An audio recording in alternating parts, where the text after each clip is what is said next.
Saat kita itu menerima uang, berusahalah untuk menerimanya dengan rasa gembira. Apapun keadaan uangnya, entah itu kecil, entah itu besar. Ya kalau kemudian saat kita itu menerima uang kecil, kayak gitu, ya pokoknya adem-adem ke dewe atine. Ya, didinginkan sendiri hatinya. Ya baca istighfar lah. Astagfirullahaladzim, saya kok kayak gini banget sih. Alah, alhamdulillah ya Allah. Pokoknya diusahakan mampu menerima kondisi uang yang sedikit itu. Jangan diterima dengan rasa menderita. Karena ketika menerima dengan rasa menderita, berarti kita menempatkan diri kita sebagai korban keadaan. Seperti orang di penjara, seperti orang diperkosa. Itu.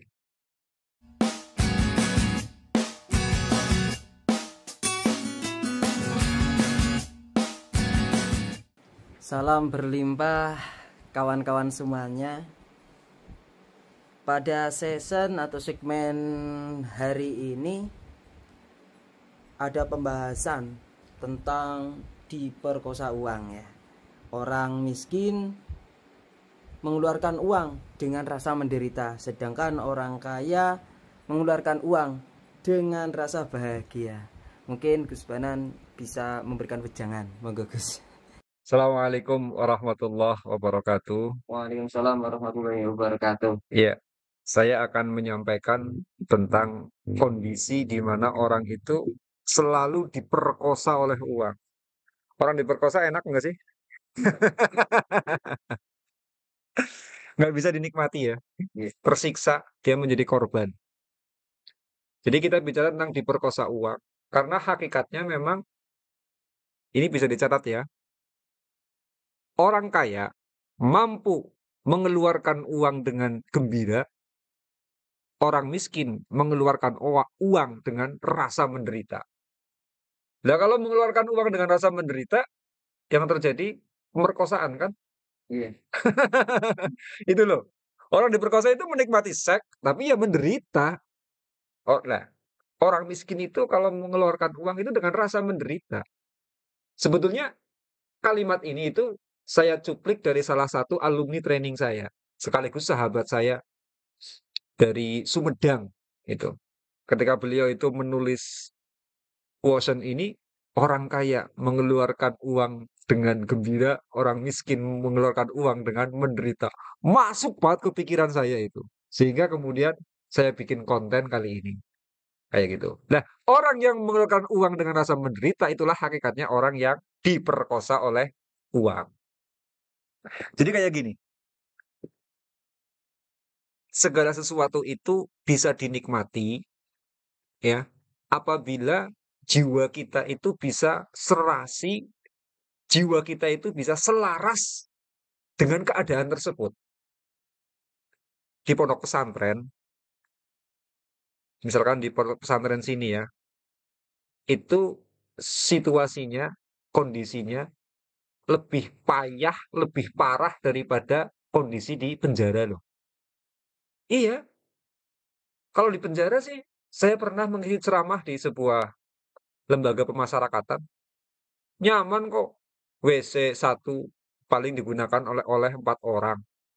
Coba di pesantren, satu WC digunakan berapa puluh siswa itu, berapa puluh santri. Tapi nggak ada orang tua yang menyuruh sana anaknya di penjara saja. Walaupun itu lebih nyaman. Tapi di pesantren banyak orang tua, sana anaknya mondok, mondok, mondok, mondok. Padahal ya situasinya lebih parah daripada di penjara.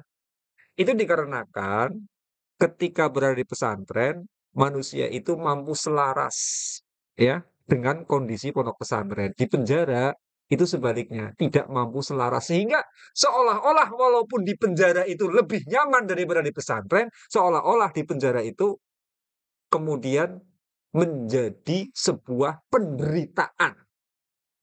Berarti wujud penderitaan adalah kemampuan kita mampu enggak menerima keadaan. Kalau kita tidak mampu menerima kalau kita tidak mampu menerima keadaan, berarti kita menderita. Kita diperkosa. Kalau kita kemudian tidak mampu menerima atau menolak keadaan tersebut, berarti keadaan kita itu keadaan yang menderita. Tapi kalau kita mampu menerimanya, di situ kemudian menjadi kebahagiaan, menjadi kenikmatan. Berarti adanya nikmat dengan derita itu hanya sebuah keadaan di dalam hati kita. Kayak gitu. Nah, sekarang kan melakukan hubungan seks. Kalau hubungan seks kan enak, jelas enak kan? Karena itu kebutuhan biologis. Tapi kalau kemudian dipaksa, jadi enak nggak? Enggak. Itu yang namanya pemerkosaan. Lah bedanya apa? Yang namanya diperkosa dengan melakukan hubungan seksual dengan istri atau melakukan hubungan seksual dengan pacar. Bedanya apa?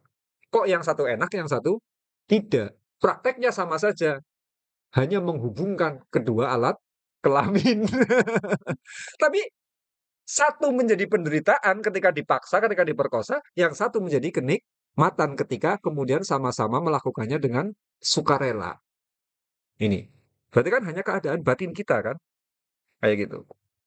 Kemudian lagi, kalau kamu sebagai cowok normal, saya suruh mencium sesama cowok dengan mesra. Kira-kira gimana rasanya? Jijik. Jijik kan? Hii, kayak gitu kan? Pasti jijik. Tapi bagi seorang yang mental seksualnya itu abnormal, berarti gay, waduh, yang namanya sesama jenis, begitu surga, begitu nikmat sampai semua orang yang menentang mau dia lawan semuanya itu. Karena saking apa? Bagi dia itu sesama jenis adalah sebuah kenikmatan. Bagi kita yang normal, perasaan kita menolak. Jijik lihat kayak gitu. Tapi bagi orang yang tidak normal, bagi gay, itu adalah sebuah keindahan luar biasa. Berarti sekali lagi, rasa nikmat dan rasa menderita hadir di dalam hati kita selaras atau tidak dengan keadaan tersebut. Paham ya? Ya. Itu.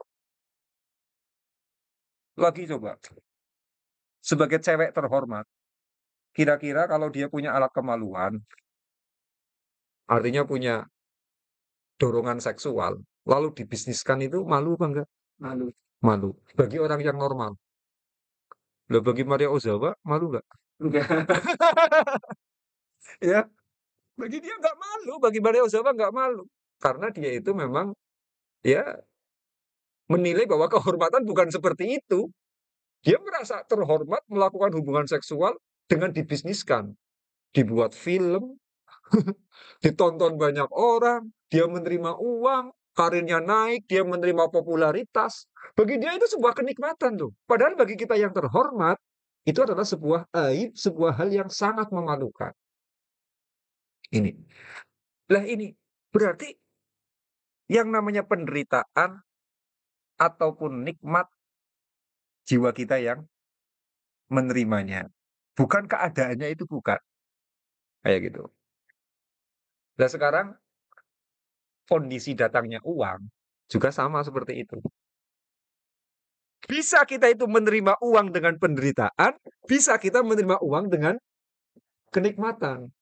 Loh, apa ada orang yang menerima uang dengan penderitaan? Banyak.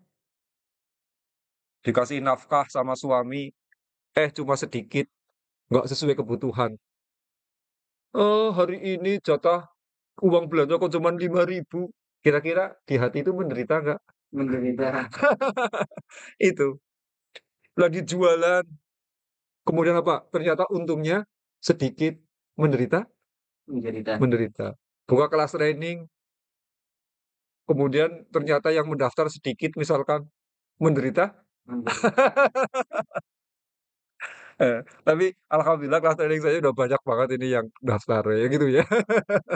Nah, kadang seperti itu. Kita kadang menerima uang dengan rasa menderita, padahal ya sama-sama kita itu menerima uang. Maka salah satu kesuksesan Abdurrahman bin Auf, ini seorang sahabat Nabi yang terkenal sebagai triliuner kan, kaya raya, namanya Abdurrahman bin Auf. Itu salah satu mentalitas yang dibangun oleh Abdurrahman bin Auf adalah dia mampu menerima dengan bahagia berapapun cuan yang dia terima, berapapun keuntungan bisnis yang dia terima. Saya baca di kitab Ihya Ulumuddin. Itu. Ini saya catat di sini. qila li Abdurrahman ibn Aufin. Ini ditulis oleh Imam Ghazali. Diceritakan dari untuk Abdurrahman bin Auf. Itu ada orang menanyakan, "Masa babu yasarika? Apa yang menjadi sebab engkau ini selalu beruntung? Selalu menemukan kemudahan dalam bisnis sehingga hartamu melimpah-limpah. Kenapa sih kamu beruntung terus?" Abdurrahman bin Auf tanya seperti itu. Qala salasun. Dia menjawab, ada 3 hal yang saya pegang kuat. Ini bisa diamalkan oleh saya dan oleh teman-teman semua di sini ya, oleh para penonton. Ada 3, catat ini. Yang pertama, marodatu ribhan qattu. Yang namanya Abdurrahman bin Auf itu tidak pernah menolak keuntungan walaupun sedikit. Jadi dia itu dagang asal laku, walaupun untungnya sedikit, jalani saja. Mencoba menerima dengan bahagia. Jadi Abdurrahman bin Auf itu berusaha keras tidak menerima uang dengan rasa menderita. Kalau kita kan ya tahu sendirilah ya. Ketika lagi apes kayak gitu ya, yang masuk itu tidak sesuai dengan ekspektasi kayak gitu, tidak sesuai dengan target, aduh loyo kayak gitu kan. Kalau Abdurrahman bin Auf tidak menerima cuan, menerima keuntungan bisnis walaupun kecil, marodatu, tidak pernah ditolak. Selalu menerima dengan gembira. Berarti di sini Abdurrahman bin Auf sangat menghindarkan hatinya dari rasa menderita menerima nikmat Allah. Rasa menderita menerima uang. Selalu gembira. Uang sedikit pun ambil. Untung sedikit ambil. Jadi ada kegembiraan. Mau sedikit mau banyak. Marodatu ribahan qattu. Ini. Terus wala tolaba minni hayawanun fa'akhartu bai'ahu. Kalau dia lagi jualan hewan, kemudian kok ada orang yang mau beli. Ini Abdurrahman bin Auf tidak memprioritaskan untungnya, tapi prioritaskan segera untuk dijual. Kalau dia lagi jualan hewan. Loh, kenapa seperti itu? Karena Abdurrahman bin Auf itu profesinya bukan peternak, tapi pedagang. Ada kemungkinan kalau kemudian hewan tersebut kok ada pada tangannya terus-menerus, maka hewan tersebut itu jadinya ya tidak terpelihara baik. Tersia-sia, mungkin makanannya jadi kurang, dan seterusnya. Makanya begitu ada orang beli, langsung dia jual, segera akan dijual. Ini prinsipnya Abdurrahman bin Auf. Supaya apa? Supaya sama pembeli tersebut, hewannya itu tidak teraniaya, tidak tersia-sia.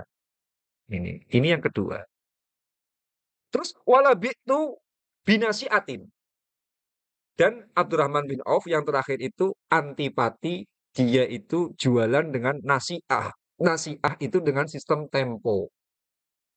Sistem menghutangi. Nggak pernah ngasih utangan. Nggak pernah ngasih kredit. Kalau mau bayar, cash. Enggak, saya nggak pernah menghutangkan. Itu yang namanya Abdurrahman bin Auf. Jadi nggak pernah dia itu jualan dengan nasiah. Dengan sistem tempo. Dengan sistem kredit. Ini nggak pernah.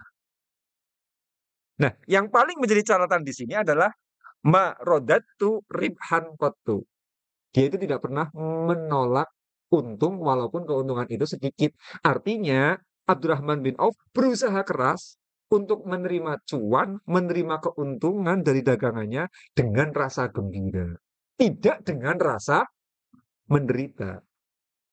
Karena ciri orang miskin itu dia itu menerima uang tapi dengan rasa menderita. Loh, orang diperkosa itu kan sebetulnya menerima kenikmatan seks. Iya kan? Tapi dia menerima dengan menderita. Yang terjadi apa?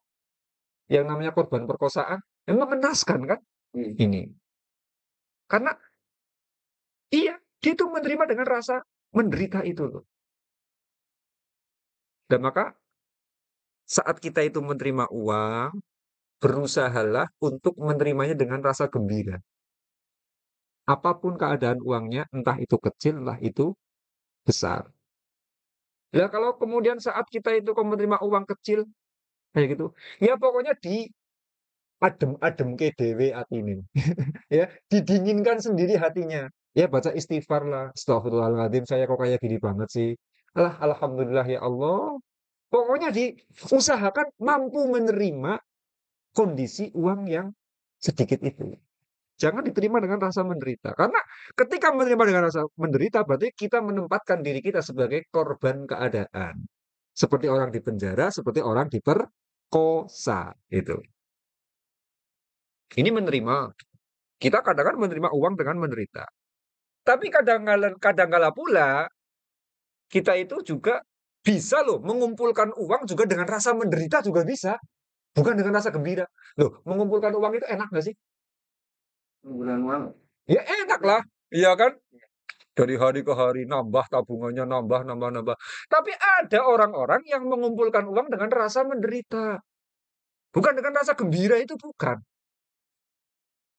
Contohnya misalkan, ya, saking dia itu terobsesi untuk menabung, untuk mengumpulkan uang, sampai direlakan perutnya lapar.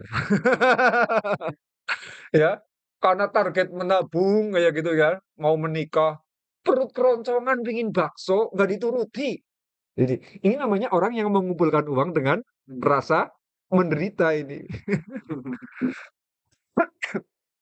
Atau kadangkala kita melekati banget dengan uang ketika kita mengumpulkan uang. Itu. Jangan habis, jangan habis, jangan kepake, jangan kepake, jangan kepake, kayak gitu kan. Sering kayak gitu kan. Kita ada uang tapi jangan kepake lah, jangan kepake lah, jangan kepake. Itu loh, akhirnya apa? Diirit-irit sedemikian rupa, diefesienkan sedemikian rupa, diwaspadai sedemikian rupa, seolah-olah uang yang kita pegang itu adalah penjahat yang harus kita waspadai. Nah, ini yang seperti ini namanya orang yang mengeluarkan uang dengan orang yang mengumpulkan uang dengan rasa menderita. Korban perkosaan bukan. Efeknya dia juga pasti akan menderita karena memang dia yang menyediakan dirinya untuk menjadi korban uang. Dia menciptakan penderitaannya sendiri. Gitu. Ya kita ya menabung lah. Kita ya manusiawi menabung, kita mengumpulkan uang itu manusiawi. Tapi dengan rasa gembira, dengan rasa happy. Uang dikumpulkan, iya dikumpulkan. Tapi yang enjoy, butuh bakso ya dipenuhi lah beli bakso. Butuh baju ya belilah baju. Kalau memang takdirnya memang habis, ya sudahlah habiskan saja. Nggak jadi nabung akhirnya. Tapi artinya kita berusaha happy loh. Kalau kita itu mengumpulkan uang. Nah, yang paling sering terjadi adalah mengeluarkan uang dengan rasa menderita. Tadi kan sudah menerima banyak yang ternyata dengan rasa menderita. Mengumpulkan banyak yang dengan rasa. Nah, terakhir ini yang paling banyak mengeluarkan uang dengan rasa menderita. Itu.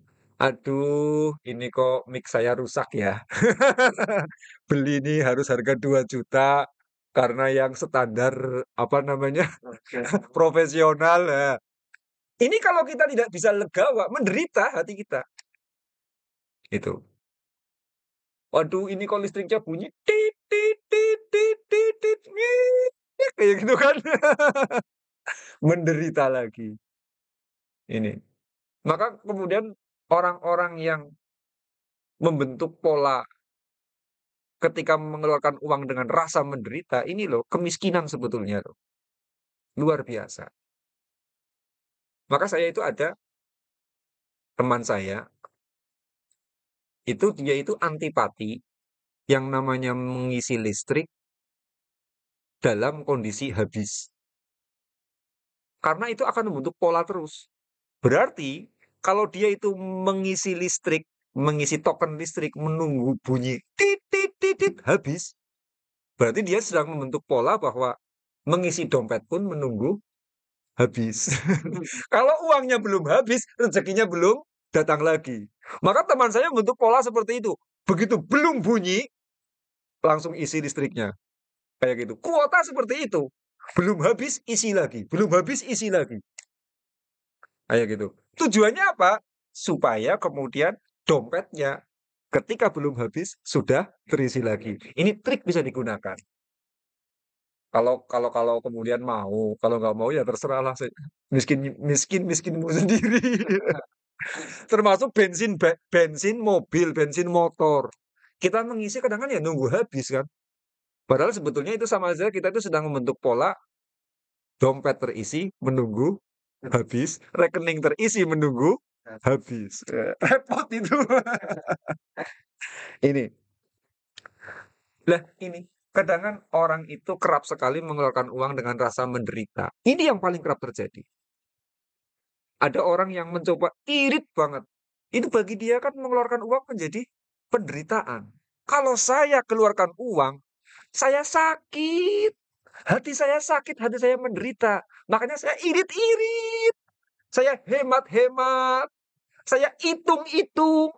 Karena apa? Rasa penderitaan ini yang gede banget. Dan model seperti ini adalah model kaum fakir sebetulnya. Makanya ya, ini kita keluarkan uang ya dengan rasa gembira. Kalau saya itu sudah menanamkan dan mulai dari afirmasi, self talk, ya, kemudian visualisasi. Saya mencoba keras untuk meyakinkan, berbicara kepada diri saya sendiri bahwa ketika saya mengeluarkan uang, berarti saya itu sedang membangun kekayaan. Berusaha keras saya itu. Terus kalau ada khawatir, saya teriak sendiri kok. Enggak, saya kaya. Saya keluarkan uang, saya kaya. Loh, kenapa sih? Karena hakikatnya begitu kok. Yang namanya kekayaan, mau nggak mau, kita dapatkan dengan cara membayar, dengan cara mengeluarkan uang. Saya sering menjelaskan, kita punya kekayaan berupa rokok. Ya dengan cara kita membayar harga rokok kan. Kita punya kekayaan berupa HP. Dengan cara kita membayar HP. Kita punya kekayaan berupa ballpoint. Dengan cara membayar harga ballpoint. Seterusnya. Makanya orang kaya adalah orang yang banyak membayarnya. Sebentar-sebentar bayar mobil, bentar-bentar bayar tanah, bentar-bentar bayar sawah, bentar-bentar bayar rumah. Iya kan? Iya. Kaya kan jadinya. Nah iya, makanya jangan pekok. Pekok itu apa? Enggan membayar. Karena meyakini bahwa ketika membayar itu menyakitkan. Ketika membayar kita itu rugi. Ketika membayar kita terambil. Ini loh, belief seperti itu yang harus kita rampas, kita habisi. Makanya saya sering ngomong sama diri saya sendiri. Enggak, saya kaya dengan membayar. Saya kaya dengan mengeluarkan uang. Happy. Terus saya ngomong, dan itu sudah bertahun-tahun loh kelakuan saya kayak gitu. Ini supaya apa? Menghindarkan hati saya dari rasa menderita saat mengeluarkan uang. Ini. Nah, ini loh. Tipe orang miskin itu dia itu mengeluarkan uang dengan rasa menderita. Kalau mengeluarkan uang dengan rasa menderita ya sudah. Kondisi kita adalah kondisi selalu diperkosa oleh uang. Wong diperkosa sekali aja trauma bisa seumur hidup. Apalagi tiap hari diperkosa oleh loh, orang trauma itu makin menghindar apa makin mendekat? Makin mendekat, menghindar, menghindar. Jangan ngelamun kamu. Orang trauma pasti semakin Menghindar. menghindar. Kayak gitu loh. Kita punya alergi misalkan dengan makanan laut ya, dengan seafood. Kalau kita makan seafood kemudian kita keluar alerginya gatal-gatal. Ya kita otomatis menghindari makanan itu kan? Iya. Jangan sampai makan kayak gitu karena alergi. Makanya orang yang trauma pasti menghindari. Nah, sekarang trauma sama uang. Mau mendekat apa menghindari? Akhirnya menghindari terus. Dia berdoa, "Ya Allah, lancarkan rezeki saya, lancarkan rezeki saya." Tetapi mentalnya mental menderita ketika mengeluarkan uang. Ya sudah, dia itu mulutnya berdoa minta rezeki tambah, tetapi mentalnya berdoa menghindari uang atau menjauhi uang. Ya sudah, modar gue. Ini. Jadi kita menerima uang dengan rasa gembira, mengeluarkan uang dengan rasa gembira, mengumpulkan uang dengan rasa gembira, melepaskan uang juga dengan rasa gembira. Karena persoalannya, ya, yang namanya miskin ataupun kaya, itu nggak ada urusannya dengan kita punya uang atau enggak. Nggak ada urusannya dengan itu. Lah wong orang kaya yang makin miskin kok. Orang kaya itu makin miskin. Saya sering menyampaikan, di konten-konten kemarin juga sudah saya sampaikan. Orang kaya itu semakin miskin. Karena apa? Ketika orang itu makin punya banyak uang, beban hidupnya juga semakin banyak. Beban bayaran juga semakin tinggi. Kayak gitu. Ketika miskin hanya membiayai motor, ketika kaya membiayai mobil. Lebih tinggi. Sementara orang semakin kaya, kemudian kebutuhannya semakin banyak. Lah ketika kebutuhannya dengan uang semakin banyak, hakikatnya dia itu semakin miskin. Karena miskin adalah, atau fakir itu adalah orang yang selalu butuh. Makanya nggak ada hubungannya yang namanya kekayaan itu kemudian dalam bentuk materi itu enggak. Laisal ghina an kasratil mal walakinal ghina ghinan nafsi. Yang namanya kaya bukan banyaknya harta, tetapi adalah kekayaan hati. Lah, bagian dari kekayaan hati adalah kemampuan kita menerima dengan rasa bahagia kondisi uang yang datang kepada kita, kondisi uang yang lepas dari kita, kondisi uang yang berada di sisi kita. Yang datang diterima dengan gembira, yang lepas diterima dengan gembira, yang ada di tangan kita juga diterima dengan rasa gembira. Ini namanya orang yang ghinan nafsi, hatinya itu kaya.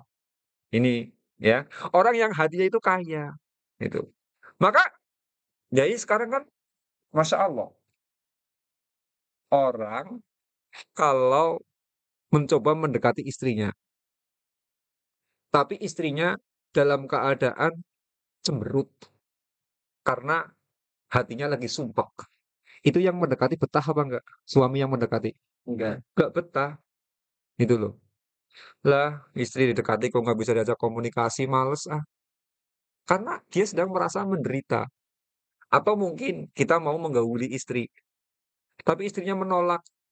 Ah, enggak lah ya, capek ngantuk, kayak gitu kan, capek ngantuk. Ditolak sama istri. Akhirnya si suami pasti sungkan untuk melakukan hubungan seksual karena tidak diterima dengan rasa gembira. Uang juga kayak gitu kok, ya. Dia mau datang sama kita, oh dia lagi menderita kayak gitu gara-gara saya dia menderita kok. Besok males saya datang sama kamu lagi. Itu jadinya yang terjadi itu. Kamu dikasih uang ya menderita, melepaskan uang ya menderita, pegang uang juga menderita. Ya sudah uang, aduh ngapain saya bergaul sama dia. Persis seperti suami yang mau mendatangi istri tetapi istrinya sedang merasa menderita. Pilih kabur uangnya nggak mau datang. Nah ini loh. Nah orang-orang yang bergembira dengan datangnya uang, dengan perginya uang, dengan uang yang dia pegang, kok merasa gembira. Itu yang kemudian disebut dengan orang-orang yang bersyukur. Syukur itu rasa gembira, apa rasa menderita? Gembira. Itu. Rasa diperkosa uang, apa rasa digembirakan oleh uang? Menggembirakan. Nah, makanya ketemunya orang yang bersyukur, yang la in syakartum la azidannakum, itu adalah orang-orang yang kemudian dia itu mampu menerima kondisi uang dengan hati yang gembira, bukan dengan hati yang menderita. Nah, sekarang kayak gini, budak itu menderita nggak sih? Menderita. Kerja nggak pernah dibayar. Kemerdekaannya diikat oleh orang lain. Harus nuruti semua kemauan tuannya. Hidup sekali hanya untuk mengkayakan orang lain. Kerja capek hanya untuk mengkayakan orang lain. Itu nasib budak. Menderita kan? Mengenaskan kan? Mengenaskan para budak itu. Itu yang namanya budak. Jadi selalu diliputi oleh penderitaan-penderitaan. Lah kalau kita kok kemudian kalau kita itu kok kemudian punya rasa menderita saat kita pegang uang, saat kita mengeluarkan uang, dan saat kita menerima uang kok dengan rasa menderita, itu hakikatnya kita adalah budak uang, gitu loh. Makanya Nabi berkata kan, Ta'isa Abdud Dinar.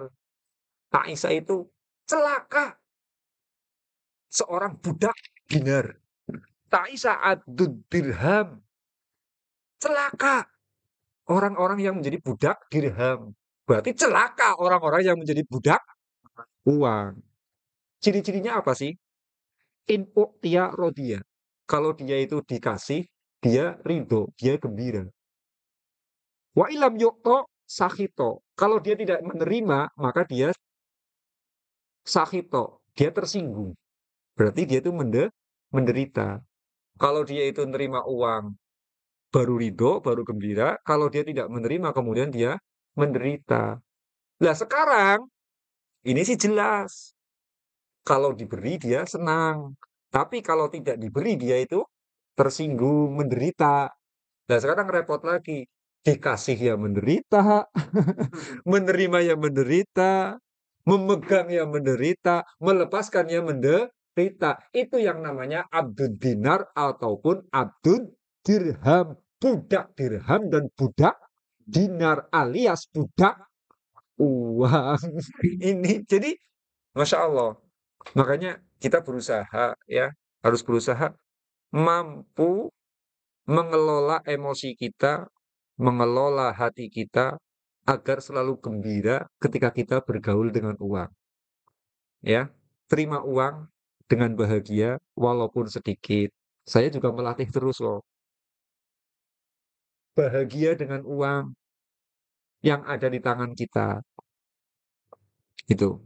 Kemudian yang terakhir, saat kita mengeluarkan uang, selalulah dengan rasa gembira. Begitu. Ya, cukup rinci ya teman-teman. Tadi dari awal dari kisah Abdurrahman bin Auf sampai tadi ciri-ciri orang-orang yang diperbudak oleh uang ya. Ya, itu cukup mendalam sekali. Jadi memang runtut sekali dari awal sampai akhir. Lah, ini buat closing statement nih, buat penutupan dari Gus Banan.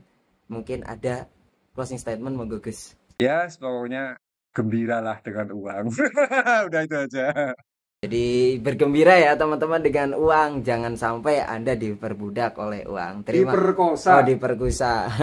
Diperkosa oleh uang. Ya, terima kasih teman-teman semuanya. Kita jumpa lagi ya di channel Gus Banan di segmen yang akan datang. Sampai jumpa lagi teman-teman.